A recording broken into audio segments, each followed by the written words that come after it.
घर वही ले गया था, गई नहीं।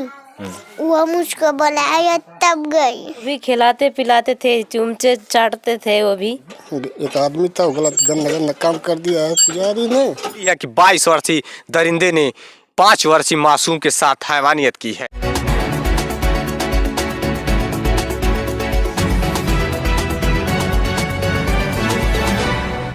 नमस्कार, आप देख रहे हैं एसके न्यूज़ 24 सच्चाई की जीत। अभी मौजूद संत कबीर नगर जनपद के थाना खलीलाबाद के अंतर्गत हम एक ग्राम सभा में आए हुए हैं, जहां पर सूचना मिली है कि 22 वर्षीय दरिंदे ने 5 वर्षीय मासूम के साथ हैवानियत की है। आपको बता दें, दिल दहला देने की खबर उत्तर प्रदेश के संत कबीर नगर जिले के अंतर्गत से आ रही है, जहां पर 22 वर्षीय पुजारी नामक दरिंदे ने 5 वर्षीय मासूम को चॉकलेट बिस्किट देने के बहाने ले गया और उसके साथ हैवानियत की। होते हैं बच्चों को चॉकलेट बिस्किट की अक्सर लालच देकर के हैवान एक के बाद एक घटनाओं को अंजाम देते नजर आ रहे हैं। इसके पहले भी बड़हलगंज में, गोरखपुर जिले के अंतर्गत बड़हलगंज क्षेत्र में एक मासूम 4 वर्षीय मासूम के साथ हैवानियत हुई थी, जबकि पड़ोसी ने ही उसके साथ कुकर्म किया था, दुष्कर्म किया था। उसी प्रकार से ठीक संत कबीर नगर के खलीलाबाद थाना क्षेत्र के अंतर्गत भी एक मासूम बच्ची के साथ हैवानियत हुई है। और उत्तर प्रदेश सरकार से मैं बार बार यही कहना चाहूँगा कि आरोपियों पर बुलडोजर कार्रवाई हटा करके फांसी की सजा करनी चाहिए। खलीलाबाद थाना के अंतर्गत हम पहुंचे हुए हैं एक ऐसे ग्राम सभा में, जहां पर दिल दहला देने वाली घटना सामने आई है। और पूरी घटना की हम जानकारी इस परिवार के लोगों से मैं जानकारी लेने की कोशिश करूंगा और मैं पूरी हकीकत जानने की कोशिश करूंगा। आइए, मैं पूरी बात जानने की कोशिश करता हूं। मैं आपसे जानना चाहता हूं, क्या हुआ था, बताइए। मैं था नहीं, मैं कल अपने बहन को छोड़ने गया था, फिर हमारे पास फोन गया 4:30 बजे। उसके बाद बोलने कि घर पे चले जाओ, छोड़ के अपने बहन को जल्दी से। और वहाँ पे रुकना मत। मैं बोला ठीक है, क्या है बात है। तो बोलने किसी से एक आदमी था, वो गलत गंदा काम कर दिया है पुजारी ने। बोला ठीक है, अभी आ। कौन था वो आरोपी जिसने इस प्रकार की घटना को अंजाम दिया?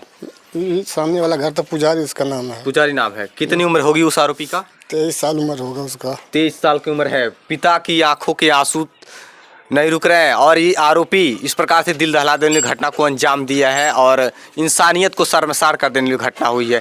मैं पूरी बात जानने की कोशिश करता हूँ, क्या हुआ तो विस्तार से बताइए। जब आप बहन को छोड़ने गए, बहन को छोड़ करके आखिरकार अब कब लौटे, कब जानकारी मिली? हमको तो 4:30 बजे जानकारी मिल गई थी, बाकी बहुत दूर चले गए थे ना हम। वहाँ पे आने में रात को अंधेरा लगा था, गाड़ी चला नहीं पा रहे थे बराबर। हम यहाँ पे करीबन 8:30 बजे पहुँचे हैं रात को।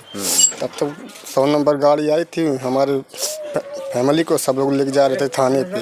बहन को आप छोड़ने बहुत दूर चले गए थे, जब तक छोड़ कर आ रहे थे तब तक 8 बज गई। और घटना ये कब की थी? शाम 4 बजे। शाम 4 बजे की ही घटना थी और ये अपनी बहन को छोड़ने गए थे। बहन को छोड़कर आने में ये नहीं कि काफ़ी दूरी पर गए हुए थे पिता, और तभी ये जानकारी मिली कि उनकी बच्ची के साथ हैवानियत हुई। आइए, मैं पूरी बात जानने की कोशिश करता हूँ। क्या पुलिस वाले आए तो क्या कुछ कहें? पुलिस वाले आए, उसके बाद पूछताछ करे, उसके बाद यहाँ पे लिखा पड़ी हुआ सब लोग आए थे। डीएम साहब, एसपी साहब, सब लोग आए थे। डीएम एसपी सब आए थे। हाँ। तो क्या आश्वासन मिला? क्या हम लोग बोले कि टेंशन तुम ना लो, जो आरोपी है उसको सजा जरूर मिलेगा। बच्ची की उम्र कितनी है? बच्ची की उम्र 5 साल है। 5 साल की बच्ची। बताइए कैसे आरोपी ने उस घटना को अंजाम दिया, कुछ बताइए। वो मेरे साथ वहाँ पे गए थे, जब मैं छोड़ने जा रहा था अपनी बहन को, तो बोलती हम भी चलेंगे। मैं बोला वहाँ पे नहीं जाएंगे हम। और कहना मैं बोलती वहाँ पे छोड़ दो, फिर छोड़ दिया वहाँ पे। फिर मैं लेके चला गया था उसको। फिर वहाँ से अकेले आ रही थी, तब तक लड़का यहाँ पे था, तो इसको बुला लिया। बोलता कि यार तुझे मैं बिस्कुट खिलाता हूँ। उसके बाद लेके चला गया इसको, तो मैं नहीं था। तो ये लड़की को सारी बात बताई है अपनी मम्मी से। बच्ची स्वयं सारी बात बता दे रही है। बच्ची की हालत अब कैसी है? रात को उसका दवा और मेडिकल जाँच जो सब हो गया है, अभी सब जाँच में गया है, दवा सब दिए हैं। बोले कि अभी लेके जाओ घर पे। रात को पुलिस वाले छोड़ के गए हैं। उस बच्ची के साथ हैवान ने दरिंदगी की। आप देख पा रहे हैं, 5 वर्षीय मासूम के साथ उस दरिंदों ने हैवानियत की। उस दरिंदे ने हैवानियत की और रूह कांप जाने वाली ये घटना है। यहाँ पर डीएम एसपी सब पहुँचे हुए थे, प्रशासन की बल अभी भी मौजूद है। यहाँ के ग्रामीणों में काफ़ी आक्रोश भी है कि उस आरोपी पर कड़ी से कड़ी कार्रवाई करने की मांग है इस परिवार की, और फांसी होनी चाहिए कि नहीं ऐसे आरोपियों पर? होनी चाहिए। आखिरकार परिवार के लोग ये मांग कर रहे हैं कि उस आरोपी पर फांसी की सजा होनी चाहिए। फांसी अगर हो जाए तो तभी जाकर के ये आरोप कम होते नजर आएंगे।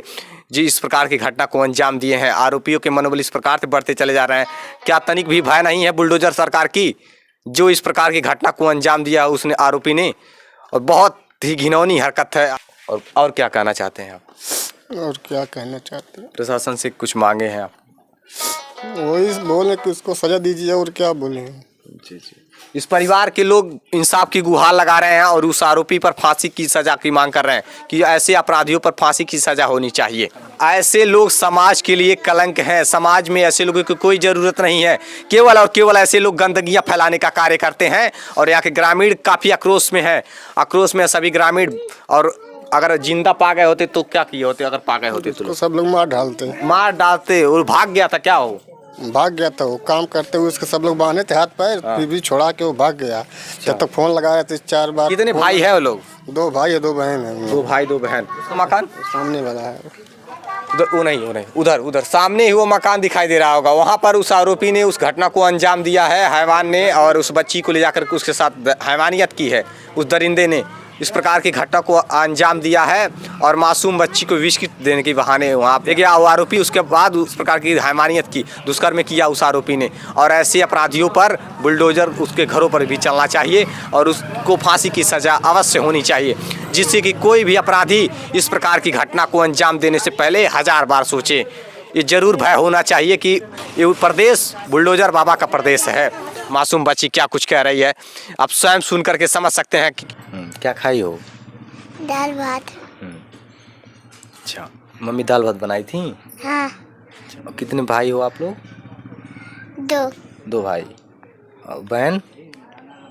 बहन मैं हूँ। बहन 2 भाई 1 बहन हो? हाँ।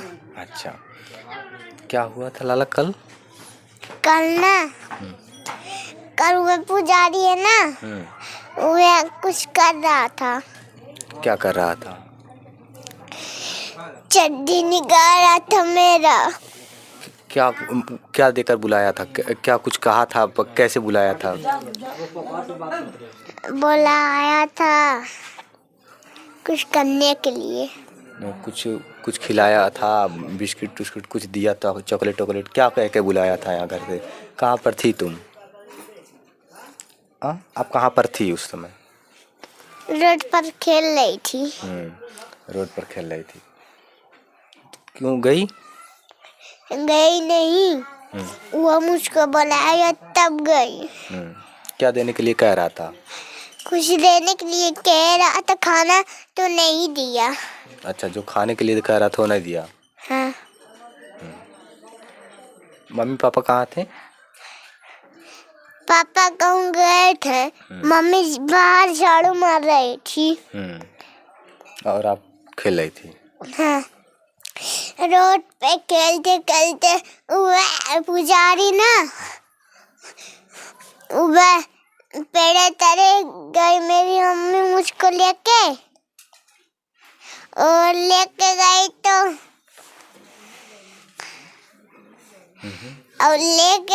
तो खाना खाई। पुजारी कहाँ लिया गया था आपको? बस वह जौन है ना उसका घर, वही ले गया था किचन में। अच्छा, आप देख पा रहे थे ये छोटी सी मासूम बच्ची है जो अपना बयान खुद रख रही है। उस हैवान ने इस मासूम बच्ची को अपने घर में ले गया, अपने किचन में ले जा करके उसके साथ हैवानियत की। और सोचिए उस माँ बाप पर क्या बीत रही होगी, माँ बाप के खून खौल उठे हैं। अगर ऐसे आरोपी बख्शे गए तो एक के बाद एक घटनाओं को अंजाम देते चले जाएंगे और खून खौल उठा है उस माँ बाप पर। कोई भी माँ बाप होता, कोई भी शख्स होता जिसके बच्चे के साथ इस प्रकार की हैवानियत होती, इस प्रकार घटनाओं को अंजाम दिया जाता, वो कभी भी शांत नहीं बैठता और उस आरोपी को कहीं ना कहीं जान से मारने की कोशिश करता। कोशिश प्रशासन है कि कार्रवाई कर रही है, उस आरोपियों की गिरफ्तार कर ली गई है। ये मासूम बच्ची स्वयं अपना बयान स्वयं रख रही है। पढ़ने जाती हो? हाँ। कौन सी क्लास में पढ़ती हो? LKG में पढ़ती हो? हाँ। या 1 में?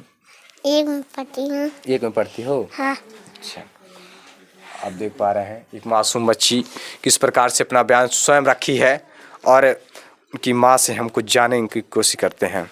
आप इस घटना को लेकर क्या कहना चाहते हैं? अब क्या कहें साहब, हमको समझ नहीं आता है। छोटी सी बच्ची थी, जब से उन लोग खिला पुला रहे थे। अच्छा, हाँ, छोटी सी थी। रिश्ता है कुछ उन लोगों का, व्यवहार कुछ ऐसे ही व्यवहार था थोड़ा। हाँ। हाँ, व्यवहार था, रख रहे थे। वहाँ खेलती थी तो हम आते थे, काम करते थे, फिर लेके आते थे अपनी बच्ची को। वो भी खिलाते पिलाते थे, चुमचे चाटते थे वो भी। और उनके नाना है, नाना भी खिलाते थे जब छोटी थी। अच्छा अच्छा। अभी भी खेलने जाती थी, ऐसा नहीं है कि नहीं खेलने, जब उन लोग बुलाते तो खेलने जाती है, खाने भी जाती है। अब हम ऐसा नहीं जानते थे कि हमारे लड़की के साथ ऐसा करेंगे वो आज। वो इस प्रकार से हैवानियत किया उस दरिंदे ने, और माँ है कि रो रो कर बस यही गुहार लगा रही कि उस आरोपी पर कड़ी से कड़ी कार्रवाई होनी चाहिए। प्रशासन क्या कार्रवाई की है आरोपी पर? क्या गिरफ्तारी हो पाई है? गिरफ्तार तो हुए हैं, अब देखे क्या करते हैं आगे।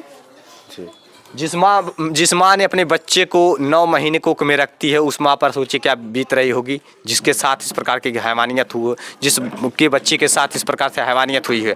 और बस इंसाफ की गुहार लगा रहा है परिवार। और मैं शासन प्रशासन से चाहूँगा कि ऐसे हैवानियत करने वाले आरोपियों पर कड़ी से कड़ी कार्रवाई होनी चाहिए, जिससे कि दोबारा इस प्रकार की घटना को अंजाम देने से पहले आरोपी 1000 बार सोचे और उनकी रूह कांप जाए। अगर फांसी की सज़ा हो जाती ऐसे दुष्कर्मियों पर, तो आने वाली उनकी 7 पीढ़ियां इस प्रकार की घटना को अंजाम देने से पहले 1000 बार सोचती।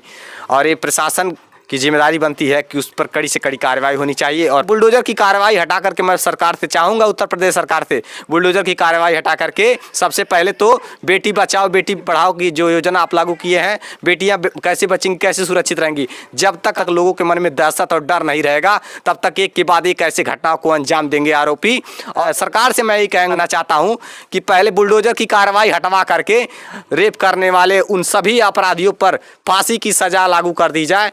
जब नीतियाँ आप बुलडोजर की लगवाए हैं, आप नीतियाँ बदल सकते हैं, तो ये भी तो नीतियाँ बदल सकते हैं कि जो आरोपी रेप करते हैं उनके ऊपर फांसी की सज़ा, उनको फांसी की सज़ा हो जानी चाहिए, जिससे कि दोबारा फिर कभी आरोपी इस प्रकार की घटना को अंजाम देने से पहले 1000 बार सोचे, दोबारा कोई कुकर्मी ऐसे जन्म ना ले, किसी की बहन बेटियों की इज्जत के साथ खिलवाड़ ना करे।